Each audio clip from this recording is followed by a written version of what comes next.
With his face still pressed tightly against that of the Crimson Beast, he can feel his body shift slightly every now and then. He looks to the left and to the tip of his shoe's muzzle. There he can see the little one nudging his parent with all of his might, desperate to get an answer. Eventually, the baby beast tugging and nudging stops, and soft cries of desperation fill the chamber, as he finally realizes what happened to his parent. Now that the adrenaline levels in his system have started to slowly die down, he begins to feel the various bruises, slashes, and other injuries he suffered from the confrontation. It didn't feel like it at the moment, but it seems like he took a few good hits back then. Now aware of his wounds again, he pulls his head away from the huge body in front of him, with his body sounding countless alarms all over. A surprised yelp echoes to the room as he does so, turning him out of his thoughts. The baby beast got startled by a sudden movement to put a few meters of distance between the two of them. Then it turns around and stands at his hinds, probably trying to intimidate him, but failing spectacularly. The sheer cuteness of it brings a warm feeling to his heart, even though he still feels terrible for what he did earlier. He stares at the baby beast, lost in his thoughts. After a while of threatening the weird intruder, it drops its menacing stance and instead starts looking at him with a seemingly curious posture, or at least he thinks so, going off his knowledge of canines. Another sharp sting from his chest reminds him of his current situation. Even though he doesn't have to worry about being mauled to death anytime soon, when he's about to bleed out in the near future, he should probably prioritize not dying. But next to the body of a huge apex predator is probably not the best spot to tend to one's wounds. After giving the cave a quick once over, he spots a nice little recess.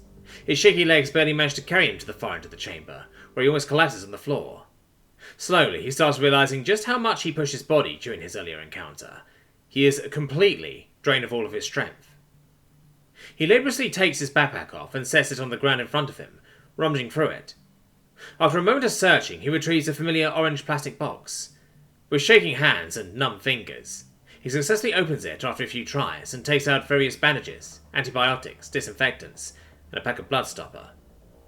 After peeling torn layers of clothing from his torso, he can see what his former opponent's giant paw did to his chest in just a single blow. The sheer amount of blood startles him for a moment. 4 deep cuts, as long as his forearm, run from his left collarbone to his right hip. His entire front is covered in blood smears, and direct exposure to the surrounding cold air makes his wounds sting even more. They'll probably need stitches, but there's no way he's going to stop his own wounds. He hates needles. Gritting his teeth in anticipation, he begins his treatment by grabbing a disinfectant wipe. Here it goes. He grows in pain as he rubs the alcohol-soaked cloth across his chest, and tears once again flow out of his tired eyes. After that, he applies the powdery blood stopper to his slashes and covers them with bandages. His body is already shaking from the cold, and he has got goosebumps all over his body. As soon as he is done tending his wounds, he hastily puts his bloody clothes back on, trying to warm up again. If it weren't for that weird chunk of metal, he would be in serious trouble now. Now that the painkillers are starting to work, he can also feel something a bit sticky on his face. He runs his index finger across his left brow and looks at it. Orange. Something orange is on his face. Oh, right. Blood. Bleh. He retches slightly. If there is something he really doesn't want in his face, then it's probably alien blood. Fluids? He grabs a random piece of cloth out of the backpack and wipes the orange goo and saliva off his face, discarding it afterwards. Probably look like a goddamn train wreck right now, he chuckles. Completely done with the world, he leans back against the snowy wall, running his left hand for his hair. Fuck me running, he whispers hoarsely. Realizing that he doesn't have the strength to get back up again, he reaches forward and pulls his backpack over, setting it down at his right side to rest his hurt arm on top of it. He just sits there, staring into space. His eyes are getting heavier and heavier by the moment. Just as he is about to fall asleep, he is pulled back into reality by a weird sensation. Something is tugging at his left leg. Huh? What? He asks groggily, not completely present. He blinks hard a few times, trying to see through his tears. What he sees surprises him, and he isn't sure if he is awake or dreaming. The baby beast is nibbling on his boot and tugging on his sole. Hey, what are you doing? Stop that, he laughs. Maybe it's the painkillers, but he finds it rather funny right now. It immediately stops the tugging and raises his head, looking at him in surprise with its ears pointed straight at him. He smiles at it and rubs his reddened eyes. What? Thought I was gone, huh? Sorry, it takes a bit more than that. Weed does not pass, he jokes, swinging at it. The curious ball of fluffy red fur still looks at him expectantly. Now, what do you want from me, huh? He asks, in a playful way. Curious to see its reaction, he starts gently shaking his left foot back and forth, taunting the small creature. This, in turn, causes the little killing machine to immediately focus back on his boot, pouncing on it and swiping at it a few times. Its adorable stubby tail wagging from left to right with incredible speed. Maybe it enjoys doing this. The sounds it makes as it viciously attacks his boot are hilarious. Some of them sound like a cat, mixed with a dying bird. Others sound like a bad caricature of a puppy. Ain't you a little cutie, huh? Playing with the adorable baby beast is just what he needs right now. It keeps his mind a little busy, and the bad thoughts at bay. He keeps just looking at it with a dreamy expression, continuously taunting it with his left foot. In return, it mercilessly assaults his boot, swiping at it and biting the sole. This is a much-needed respite from all of the hardships he has encountered lately. But to his surprise, it actually manages to leave some small ridges on his sturdy boot as they play. Even the small ones are already deadly killing machines, huh? Ridiculous. As he keeps playing with it, he realizes there's something about that cute little ball of death resonates with him. Maybe it is the way it acts towards him. He doesn't know for certain, but he really enjoys playing with that little killing machine right now. In that moment he makes a decision, without caring if it's a good one or a bad one. He is going to take care of this cute little monstrosity. He is going to restore the balance by raising it into a fine, majestic creature just like his parent. A way to clear his debt, making up for destruction by creation and nurturing. He likes this idea.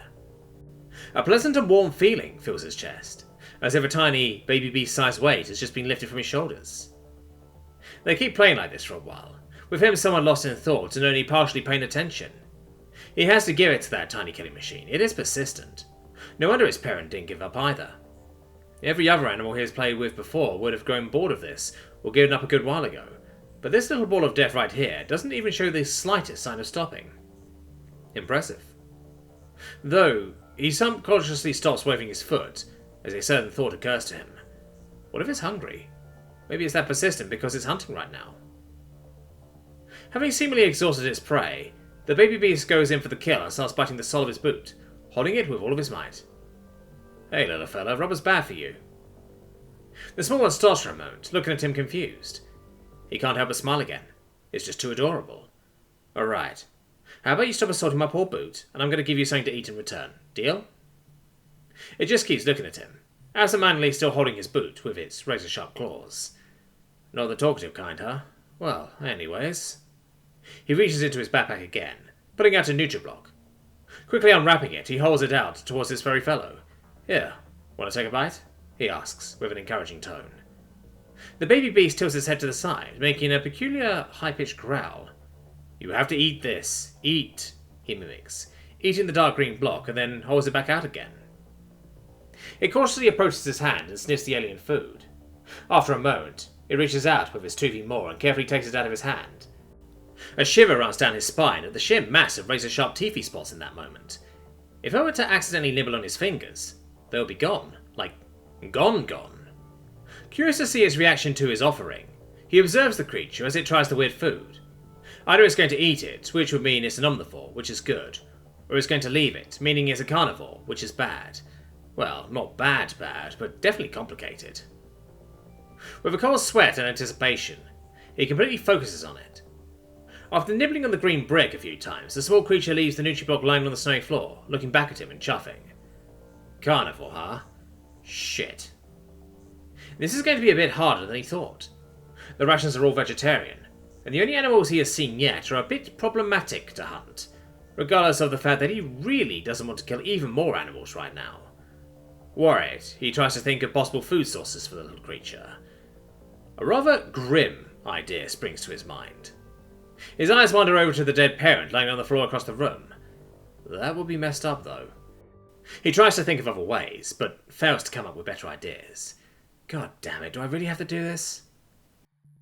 The prospect of feeding a parent to his child goes against his morals, but it is his only option right now, as messed up as it may be. I could at least cook it before feeding it to the baby beast. Makes that a bit less fucked up. He grimaces, still not happy with the idea, but tries to get up as the small beast keeps looking at him expectantly. It has to be hungry.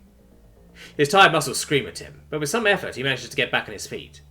He looks back at the body and takes a deep breath, both out of physical exhaustion and disgust. But he has decided that he is going to take care of the little one, and so he is going to have to do some things he doesn't want to. Beggars can't be choosers.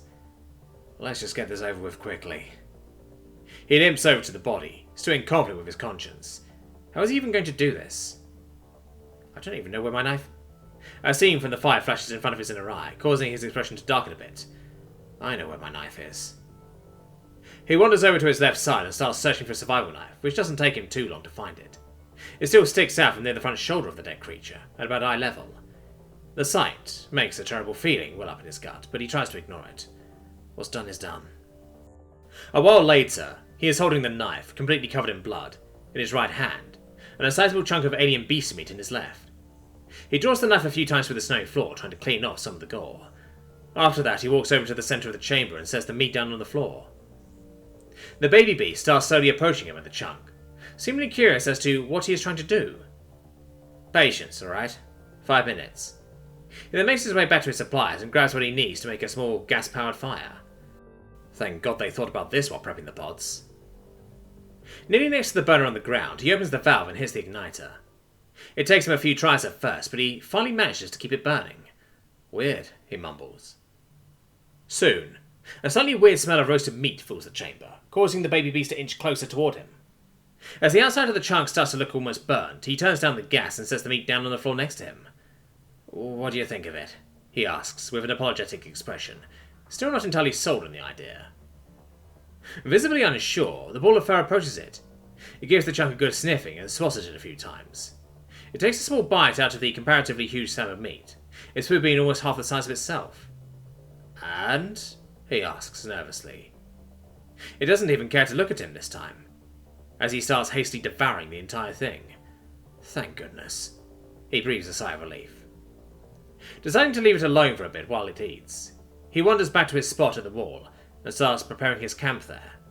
He grabs the sleeping bag and takes it out of its impossibly small shed, already knowing that he is never going to be able to stuff it back in there again. Then he grabs a seemingly broken LED lantern and sets it down on the ground next to his backpack. Satisfied, he plunks back down again and rests his back against the wall, inside of his cushy sleeping bag, and observing the small creature as it eats.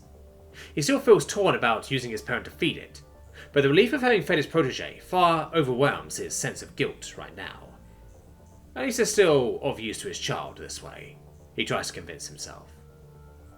It might be a bit macabre, but he knows it is true. In a situation like this, you have to get creative with what you have, and if there is one thing he is particularly good at, is improvisation.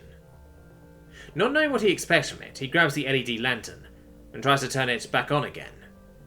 No surprises here, he mumbles, as it stays dark. He sets it back down again and looks at the baby beast, but panics for a moment when he can't see it anymore. No, as he leans forward as he tries to get back up again, but quickly stops when he feels something heavy shift on his lap. That cheeky little thing managed to sneak up on him. Literally. When did you get here? He half laughs, relieved. It is already curled up into a ball of cute murder machine, as it lifts its head tiredly and looks at him. You even know how goddamn adorable you are? He subconsciously reaches for it with his hand, but stops just before touching the ball of floof.